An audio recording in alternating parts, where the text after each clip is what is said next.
So here's the first story from National Review. Bragg's indictment even fails as an indictment. And this is a really great piece from Andrew McCarthy, who's like, what a disgrace. It's always possible to be surprised.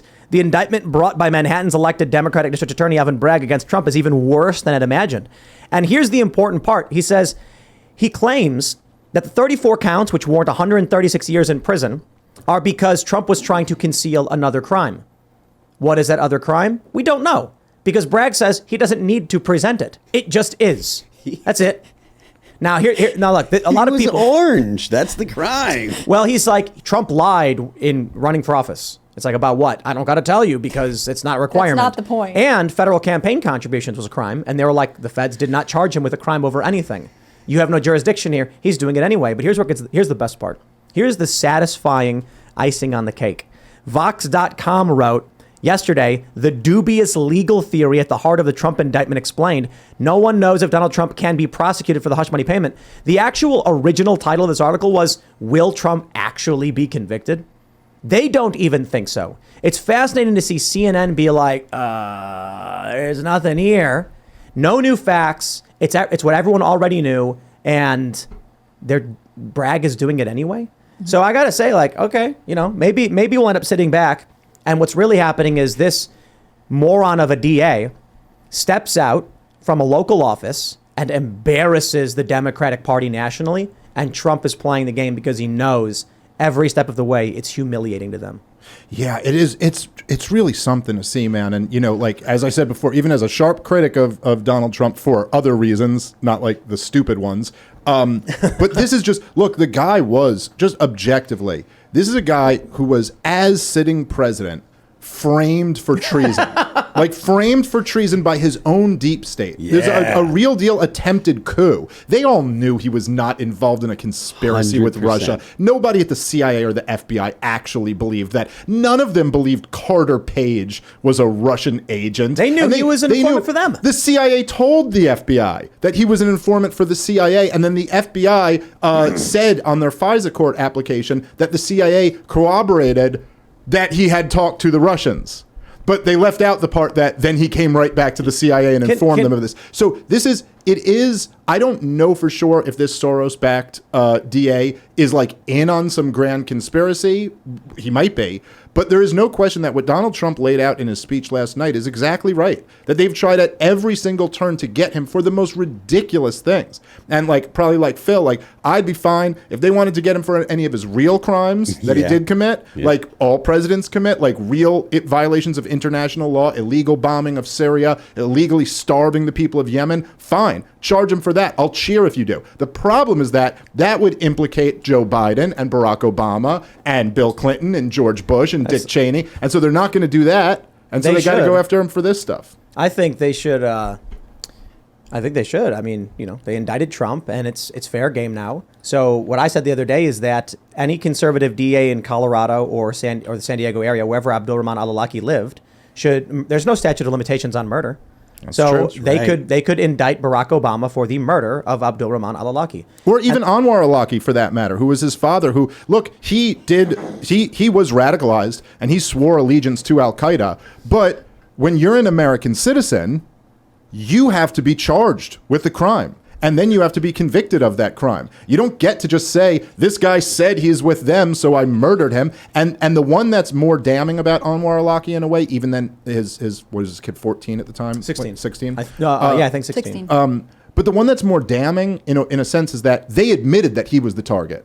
So they try to pretend that the kid wasn't the target, but they admit that Anwar al-Awlaki was the target of that strike. So Barack Obama murdered an American citizen with no charges. Barack Obama murdered an American citizen and he got no charges, and the deep state turns their head all the time. I would love to have you talk with Destiny, the omni-liberal, because you know what his response was when he was here?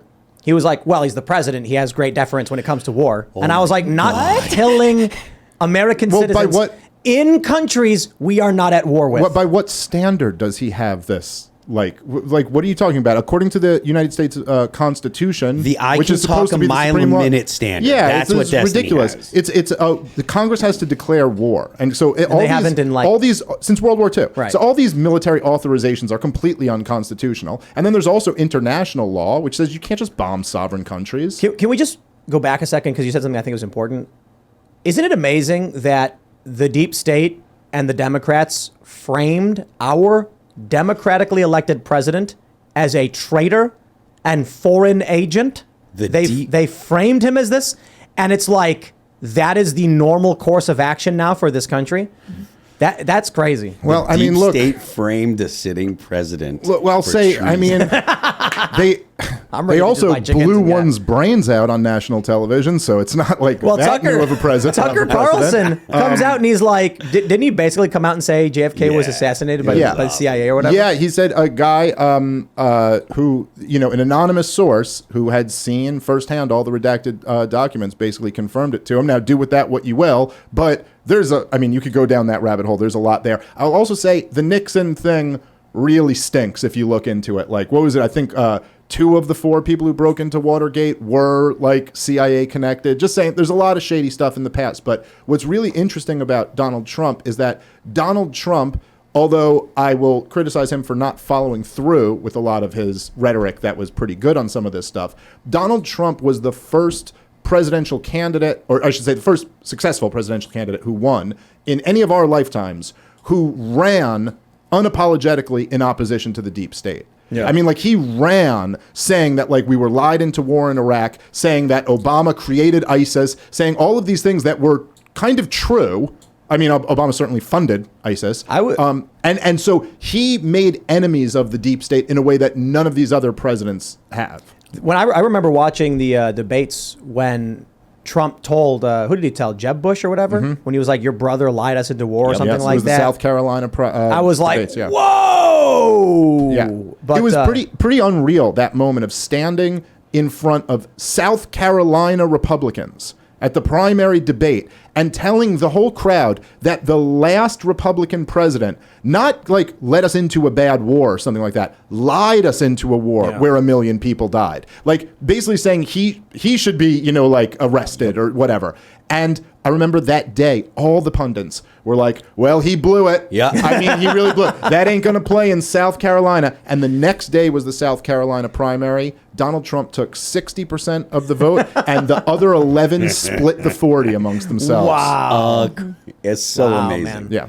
Well, so you're now a MAGA Trump supporter all the way now, I hear. I said he should be convicted for war crimes. I'm just saying, get all of them. But he shouldn't be convicted for paying off a hooker and not itemizing it on his taxes. Amazing I mean, that you. jeez. The That's only what it thing that is. You can Yeah. get in trouble for is bullshit. They're claiming that this is what's funny.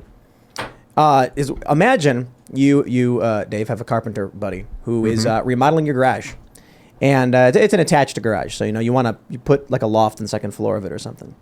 And he goes to the store and he buys burglar's tools and he robs a jewelry store, and then he sends you a bill for the construction in your garage, and it's just itemized as construction, and you pay it. And then one day the feds come to your house and say you were actually buying him burglar's tools, and you're like, what? Well, you've got a payment here that went right to him. You were paying him every month, and you were like, yeah, he's a carpenter in my garage. You're like, my buddy bought burglar's tools. That's the Trump indictment. Michael Cohen, according to his own lawyers, paid Stormy Daniels of his own volition with no reimbursement out of his own pocket. Donald Trump was paying legal bills to Michael Cohen, and they just decided, Bragg says, he was probably reimbursing him. We just say that. And it's even weaker than your analogy, because there's no actual crime committed to it. Like, it's not a crime to pay someone to not talk about something. Right. Like, to come to an agreement with someone, if I give you this money, you won't talk about this. NDAs. There's no crime. And it's not a campaign finance violation. The reason why he hasn't been tried federally is because there's already precedent for this with John Edwards, where they tried to say that, you paying off your side piece is a campaign finance violation. The problem is that the logic of that is like, it would have hurt your campaign, so therefore it's a campaign finance, or a campaign Side expense. piece. But the problem with that is that there's also lots of other non-campaign related reasons why you might want to, like, he might just not want his wife to find out. Right, and right, you can't say anything that would make you look bad is a campaign expense, or otherwise anything that makes you look good should be a campaign expense too. Right. You should be able to charge your campaign for a new convertible because you're like, I look good when I drive this. The whole thing, it makes no sense at all. Wreck. Yeah. Did you watch Alvin Bragg's press conference? He Yeah. got pressed by these reporters saying, your predecessor wouldn't prosecute this. This has been thrown out a couple different times. Why are you moving forward with it? And he didn't really have any answer to that. He was just like, well, he's committed crimes, 34 of them, I guess. And like, there was no explanation because there's not one. Yeah, right? he was asked by a reporter, in order for this to be elevated to a felony, there has to be an underlying crime. What is that crime, and why didn't you include it? And he goes, the law does not require me to. Which is not true. The law that he's invoking says you can't, that it's a crime to lie on your business records in service of another crime. So it has to be connected to another crime. He's just like trying to play this down. He's arguing it is, but it doesn't say there that I have to tell you what that crime is. Right. So it's just so freaking absurd. And then the Sixth Amendment basically says we have a right to, confront our accusers and understand the charges and a speedy trial and all that jazz. So not in Alvin Bragg's courtroom. He says none for you. That's why I've just been saying, like, I should have been saying this years ago when they, as you pointed out, framed our democratically elected president as a foreign agent and traitor to this country. Perhaps I should have been saying the country ended in 2016. Yeah. I'd go 1913, but sure, wherever you want to start it, creation of the Federal Reserve. But I'll say that it's, even to me, who's like, I'm pretty against this entire establishment and against every inch of the U.S. federal government.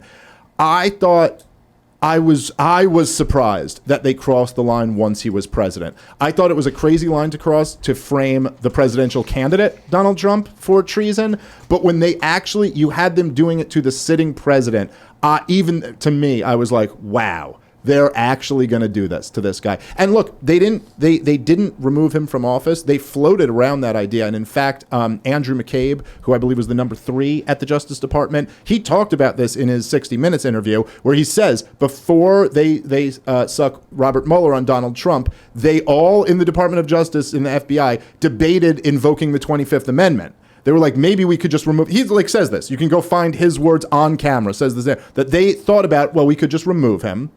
But instead, we'll just stick this special prosecutor on him and that. And so they didn't remove him, but they did box him in. And they boxed it. What Donald Trump ran on in 2016 was that we should have détente with Russia, that we should get along with Russia. We should stop trying to overthrow Bashar al-Assad in Syria. We should work with Russia to fight ISIS there because we both have a mutual interest there. And why not get along with Russia? Why not move in this direction of being friends? And man, so because they were accusing him of being a Russian agent every day on TV, he could never make a deal with Russia because then that would have been seen as like, oh, look, proof. He clearly is a Russian agent. So then Donald Trump, because he's not Ron Paul and not the great president he was supposed to be, he went out of his way to prove how anti-Russia he was.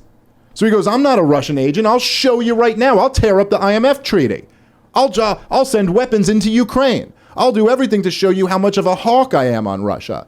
So it actually did work in a sense where they boxed him into taking the wrong position. And man, if he had been able to do what he was running on, we wouldn't be in the disaster in Ukraine we are today. There'd be 100,000 people who would still have their lives.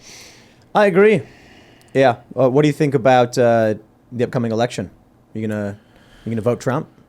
No. No. Do you think you'll vote Libertarian? I think there's a strong chance. There's a strong chance that I could vote Libertarian. We got to see who the candidate is. Who do you think it's going to be? So, there's so many great options.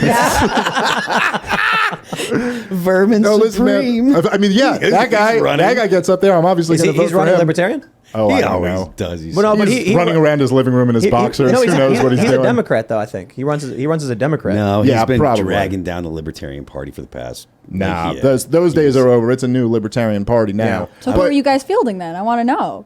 Well, we've got a lot of great candidates. I want the Mises That's a very non-specific answer, Alvin Bragg. That's the most specific I can give you. I don't have to give you a crime. I don't need to give you a crime. I don't need to tell you anything.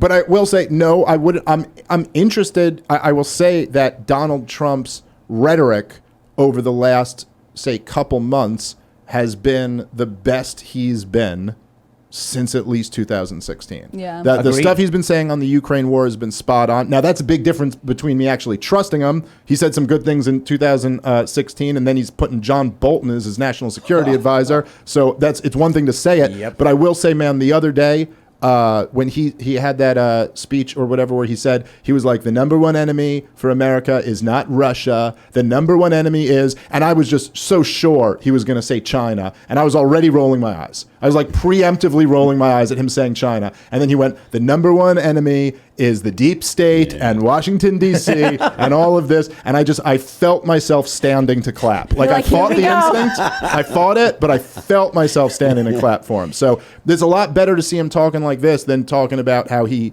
saved 1 million people's lives because he invented the vaccine or whatever. Look, I you know agree. that he's definitely gonna be like, they're after me, so he's gonna sit there and attack the deep state. And if he wants to go after the bureaucracy more, like for this entire time that he's running, more power to him. Attack them, show as much as much of the bad stuff they do, make it shine as much light as you can.